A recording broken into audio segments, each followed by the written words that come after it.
Good morning. This is our second last example, and after this and the last example we shall complete this topic. We shall complete this subtopic and move on with compound angles. So in these examples we are going to look at solving particular equations without using calculators or tables. At one time someone was told to solve without using a table and they were writing on the ground. It's not what we mean here. We mean the logbooks, which are also called mathematical tables, and the multiplication table is also a table in mathematics. So our first is sine theta is equals to 3/5, and we are going to find the angles of cos theta and tan theta without using tables or calculators.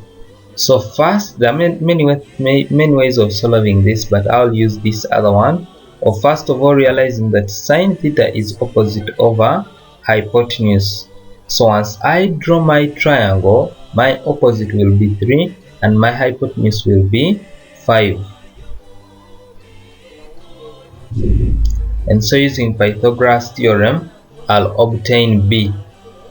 And so the other way is by simply using the already derived formula for the trig identity, which is cos squared plus sine squared is equal to 1. You'll obtain the same answer. And so once you solve using Pythagoras theorem, you'll obtain B equaling 4.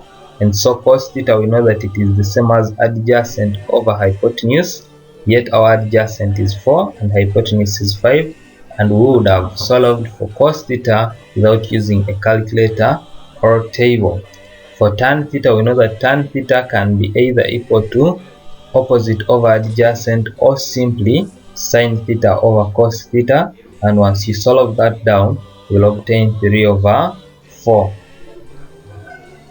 Part B of this question, we are saying if cos theta is equals to -8/17, where theta is obtuse, find the following: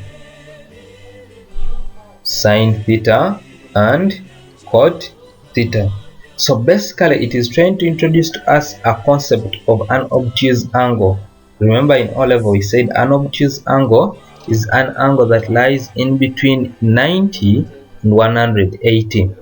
For cos theta being negative, we know that it must lie in the second quadrant and in the third quadrant. However, because obtuse angles are in between 90 and 180, then this particular angle must lie in the second quadrant. Okay, so once we use Pythagoras theorem again still to solve for h, you'll obtain h as being equal to 15. And so the sine of theta is simply equal to, in that quadrant, is equal to the positive sine of alpha.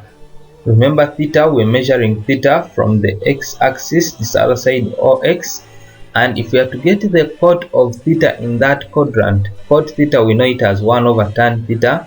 However, tan theta in the second quadrant is negative.